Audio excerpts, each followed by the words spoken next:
Hi dear, welcome back to Timeless Wisdom. Today, let's talk about something many people experience but rarely discuss. Those long years after a breakup or a period of self-imposed isolation, when you focus entirely on work or personal goals. I'm not just talking about a few months, but years. Years spent without a romantic relationship, without deep emotional intimacy, and without anyone close enough to truly reflect your inner self back to you. So, what really happens to a man when he's left completely on his own, with no one to challenge him, support him, or hold him accountable? For some, this kind of solitude becomes a powerful crucible.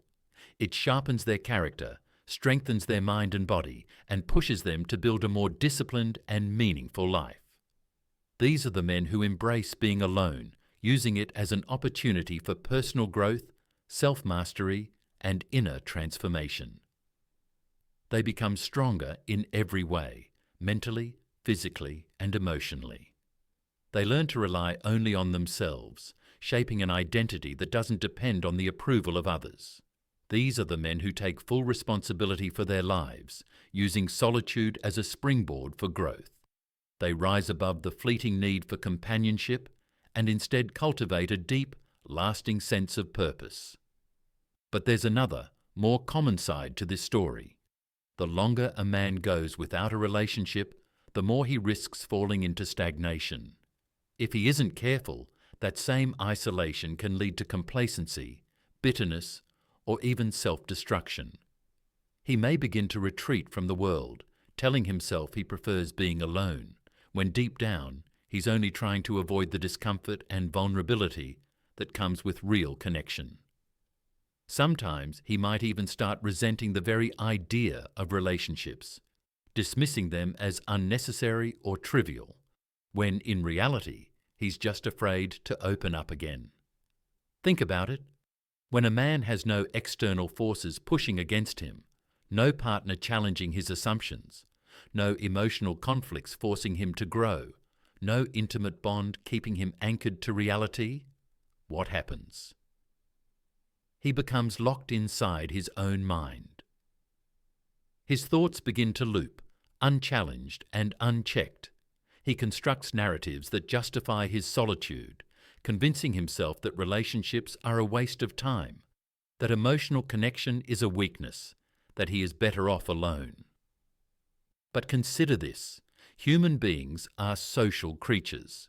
We evolved in tribes, in families, in deeply interconnected social structures. For thousands of years, men were part of a framework that required them to engage, to contribute, to love, and be loved. And yet today, an increasing number of men find themselves utterly alone, by choice or by circumstance, detached from meaningful relationships, drifting through life without a clear sense of purpose. Some fill the void with distractions, video games, pornography, mindless entertainment. Others turn to substances or destructive habits to numb the quiet ache of loneliness. And here's the real danger: the longer a man stays in this isolated state, the harder it becomes to break free from it. Social skills atrophy. Emotional walls grow higher. Fear of rejection solidifies. He becomes more comfortable in his solitude, but also more disconnected from the world. And the more disconnected he becomes, the more he convinces himself that he likes it this way. But does he really? Or is it just easier to pretend that he does, rather than confront the fact that he's drifting further and further away from the very thing that makes life meaningful: connection? This is what we need to talk about, because a man who has been without a relationship for a long time is not necessarily a broken man. He is not necessarily lost, but he is standing at a crossroads, and the direction he chooses to go from here, towards strength, growth, and engagement with the world, or towards stagnation, bitterness, and withdrawal, will determine the course of his life. When a man finds himself alone for a prolonged period, something remarkable can happen, something rare in our hyper-connected, distraction-ridden world. He is faced with himself, no longer buffered by the demands and expectations of a romantic partner. He is left with nothing but his own thoughts, his own ambitions, and the stark reality of who he actually is. This is both a burden and an opportunity, and whether he flourishes or falters depends entirely on how he chooses to respond to that solitude. At first, solitude may feel like freedom, and in many ways it is. There's no one dictating how he spends his time, no compromises to be made, no emotional conflicts to navigate. The time that would have once gone into nurturing a relationship is now his alone. And if he's wise, he will use it to build something meaningful. Without external validation or the need to impress, he can begin to focus on personal mastery. He can set his own goals and pursue them with relentless discipline. A man alone has the chance to construct himself deliberately, rather than be shaped passively by the influence of others. Many of the great thinkers, creators, and warriors throughout history spent significant periods in solitude. They withdrew from the noise of the world to hone their skills, refine their ideas, and strengthen their bodies and minds. A man who embraces solitude can cultivate habits that would have been difficult to develop in the constant presence of a partner. He can dedicate himself to learning, diving deeply into philosophy, psychology, history, or any discipline that sharpens his intellect. He can refine his craft, whether that's writing, business, art, or physical training. With no one else to rely on, he learns to master the art of self-discipline, developing the ability to set a course and stay on it without the need for external reinforcement. This is where solitude can be a forge, tempering a man into something formidable. When no one else is there to encourage him, he must learn to encourage himself.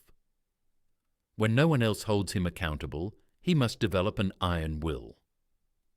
The man who uses solitude wisely becomes a force to be reckoned with.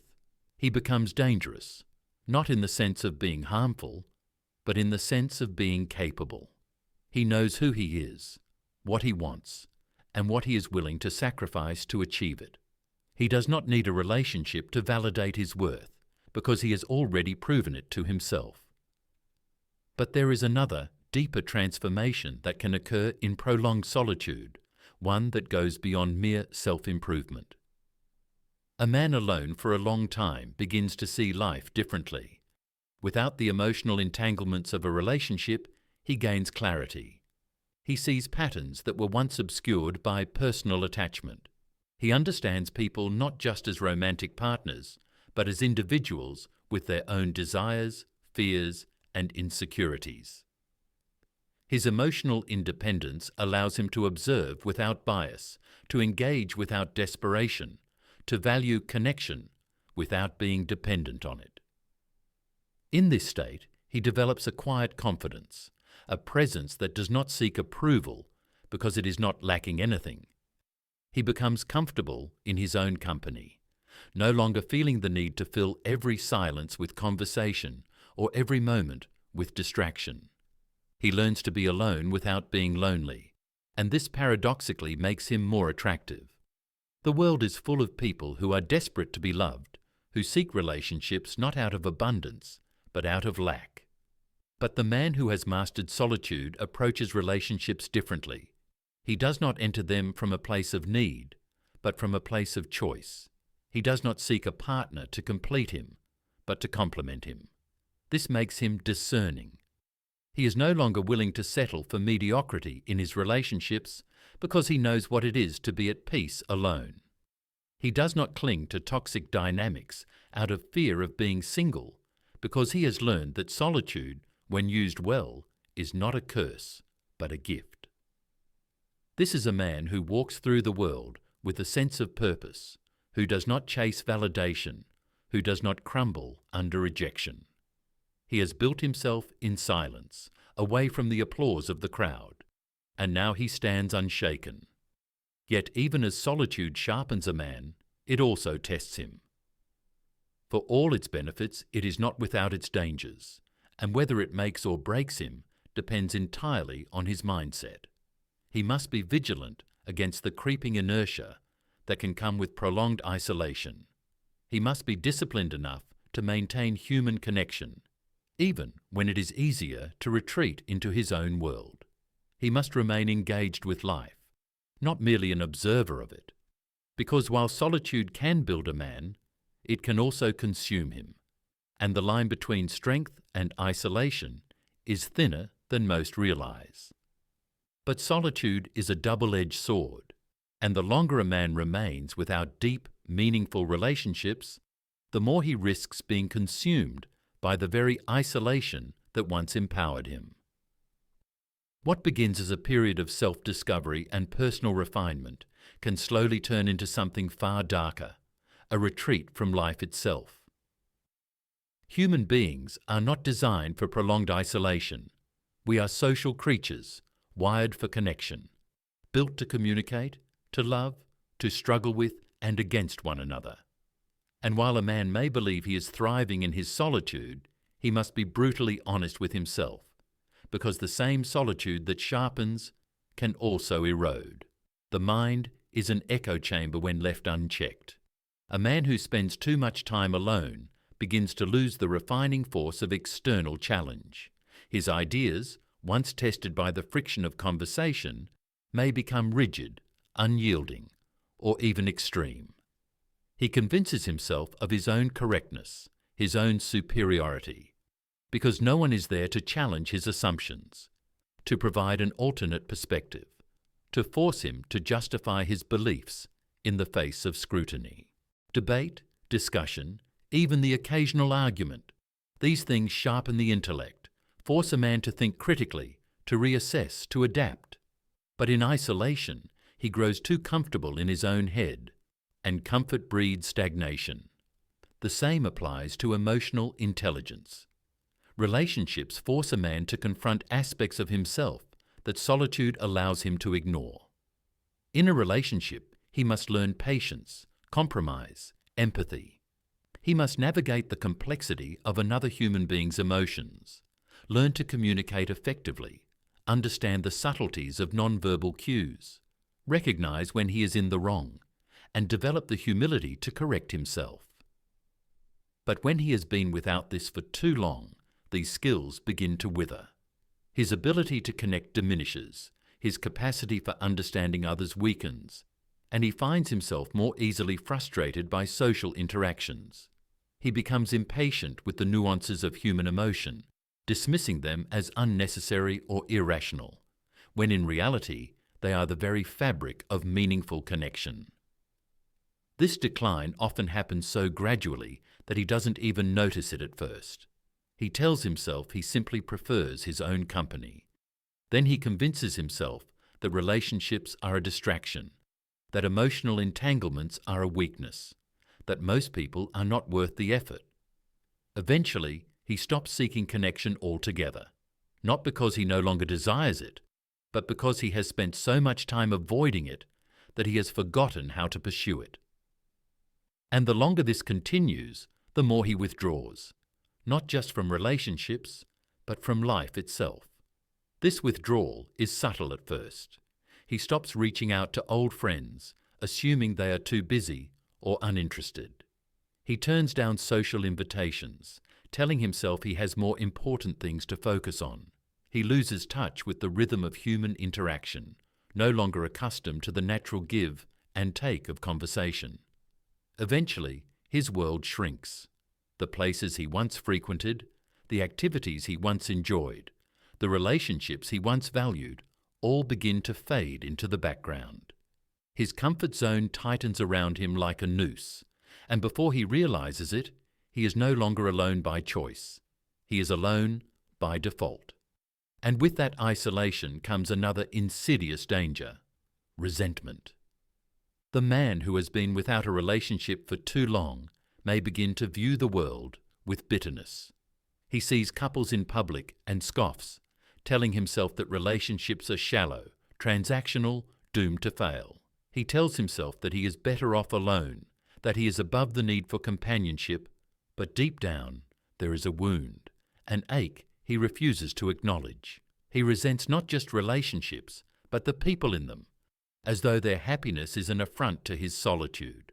He dismisses love as foolish, affection as weakness, commitment as naive, all because he has distanced himself so much from these things that he can no longer understand them.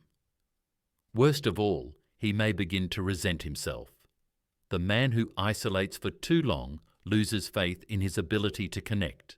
He wonders if he is even capable of love anymore, if he has spent so much time alone that he has forgotten how to be with someone. And this thought terrifies him. So instead of confronting it, he buries it beneath layers of cynicism and self-righteousness, telling himself that he has chosen this life, when in reality he no longer knows how to choose anything else. This is the paradox of prolonged solitude. What begins as a source of strength can, if left unchecked, become a slow erosion of the very things that make life meaningful. A man who isolates for too long may find himself unbreakable, unshakable, impervious to the emotional chaos of relationships. But at what cost? What does it mean to be unbreakable if no one is close enough to touch you? What does it mean to be invulnerable if it also means being incapable of love? What does it mean to be completely independent if it comes at the price of connection, of intimacy, of the shared experience that gives life depth and colour? And yet, for all these dangers, the path of isolation is seductive. It is easier, in many ways, to retreat from the world than to engage with it. Relationships require effort, vulnerability, risk. They expose a man to the possibility of pain, of failure, of rejection. Isolation, on the other hand, is safe. It is predictable. It demands nothing and offers the illusion of control. But it is an illusion because in reality, isolation is not the absence of chaos. It is the absence of growth. It is the slow decay of what makes a man human. The quiet numbing of emotions that were meant to be felt. The gradual loss of experiences that make life worth living. So the question is not just what a man gains from prolonged solitude, but what he loses. He may gain independence, discipline, self-sufficiency. He may build a fortress of solitude so strong that nothing can shake it. But if he is not careful, he may also find that he has built a prison, and that the longer he remains inside, the harder it becomes to escape. The longer a man remains without a relationship, the more his mindset, habits, and worldview evolve, sometimes for the better, sometimes for the worse. But whether he thrives or deteriorates is not always something he consciously chooses. Time has a way of shaping him, regardless. He does not stay the same man he was when he first entered his solitude. He changes, subtly at first, then profoundly. His thoughts, his behaviours, his very perception of the world all shift under the weight of isolation. At first, he tells himself it's temporary. He enjoys the freedom, the absence of obligations, the ability to operate on his own terms. He may even feel a sense of relief, as if a burden has been lifted. Without the expectations of a relationship, he has more time, more energy, more mental space to dedicate to himself. He begins to structure his days around his own ambitions, setting goals, developing skills, and refining his sense of self. He values efficiency, clarity, and autonomy. His habits become more disciplined, his routines more structured.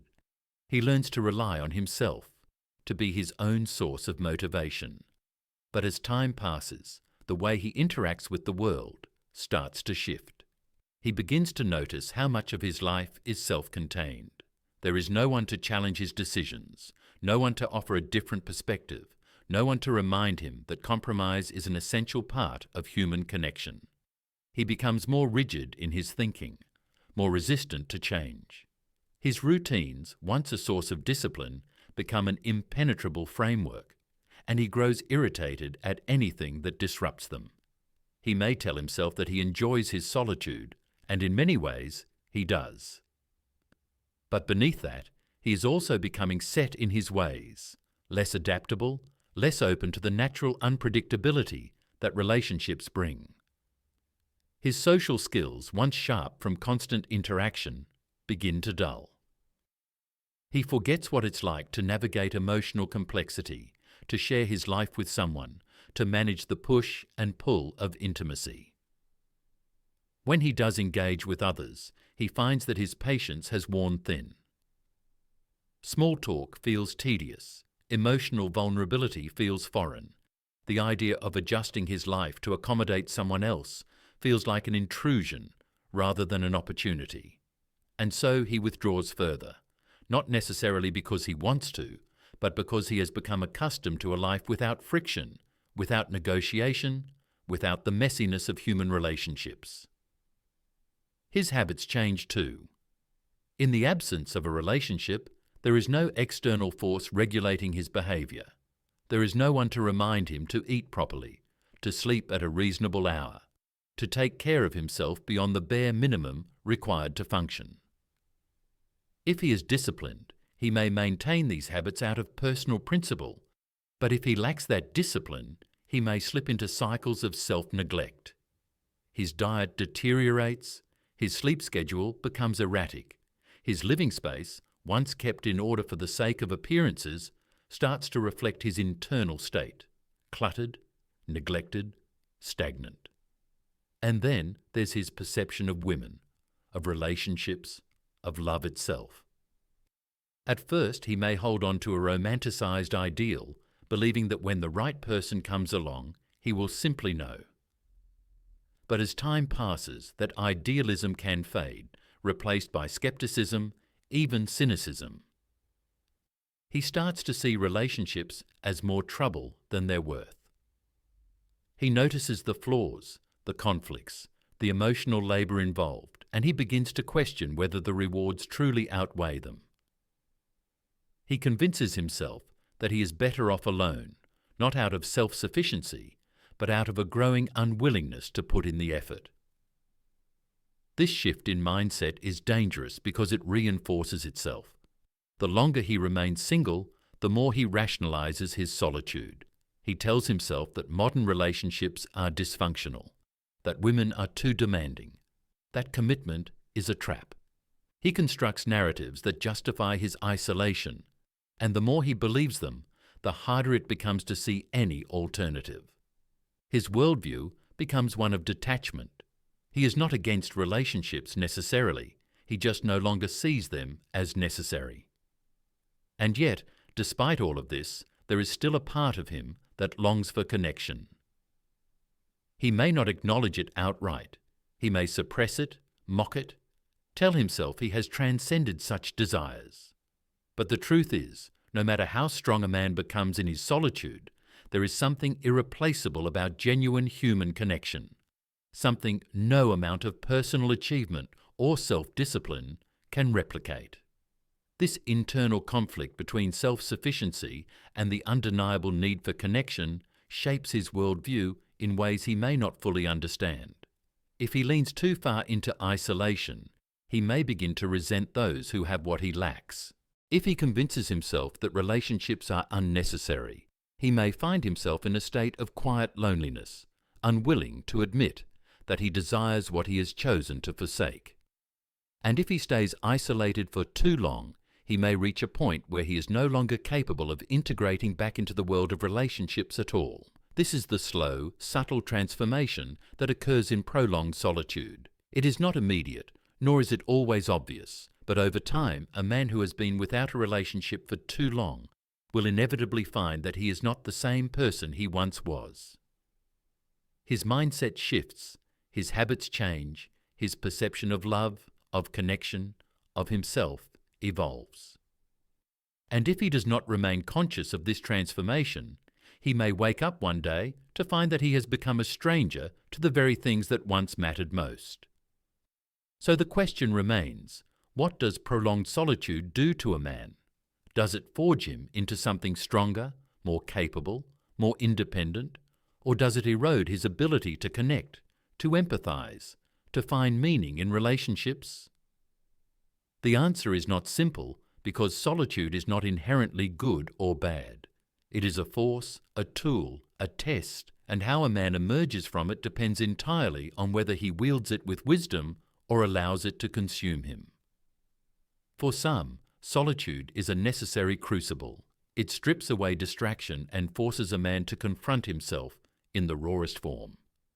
It is a time for refinement, for building discipline, for discovering who he truly is when no one else is watching. The man who uses his solitude wisely emerges from it sharpened, aware, and ready to re-enter the world with a sense of purpose. He is not desperate for companionship because he has proven to himself that he can stand alone. He does not chase validation, nor does he settle for mediocrity in relationships. He has cultivated strength, self-mastery, and clarity of vision. When he does choose to share his life with someone, it is a conscious decision, not one born of fear or loneliness, but of genuine desire and readiness. But there is another path, one that many men unwittingly fall into. Solitude, when misused, can become a slow descent into isolation. At first, it feels empowering. He enjoys the quiet, the freedom, the lack of emotional complexity. But as time passes, he begins to change in ways he doesn't even notice. His patience for others diminishes. His social skills atrophy. He convinces himself that he no longer needs connection, that he is above relationships, that love is a distraction, a game for weaker men. And as his world shrinks, so does his capacity for joy, for companionship, for the very things that make life rich and meaningful. This is the silent danger of prolonged solitude, the transformation that happens so slowly, so imperceptibly, that by the time he realizes what has happened, he has built a fortress around himself so impenetrable that he no longer knows how to leave. He has convinced himself that he does not need anyone, and yet deep down he feels a quiet ache, a lingering emptiness that no amount of discipline or self-sufficiency can completely erase. Because no matter how strong a man is, no matter how independent, he was not designed to exist in isolation. Welcome back to Timeless Wisdom. So where's the balance? How does a man walk that fine line, using solitude as a tool for growth, without letting it become a trap that slowly drains his humanity? The real answer is responsibility. Every man has to take ownership of his solitude and be intentional with it. You have to know when you're using time alone to genuinely build yourself, and when you're simply hiding from the world. It's not easy. There's always the danger of slipping to one extreme or the other, leaning too much on relationships for validation, or shutting them out completely in the name of self-sufficiency. But real strength comes from mastering both sides, knowing how to stand strong on your own, without bitterness, and also knowing when to open the door and let others in. It means being disciplined and self-reliant, but still open to love, to connection, and to the undeniable truth that life isn't meant to be lived in isolation. So let me ask you, where do you stand? Have you used solitude to become a better, stronger version of yourself? Or has it closed you off from the world? Have you found your balance between independence and connection? Or have you gone too far in one direction? Share your thoughts in the comments below, because here at Timeless Wisdom, these are the conversations that truly matter. This is the kind of question every one of us has to answer for ourselves.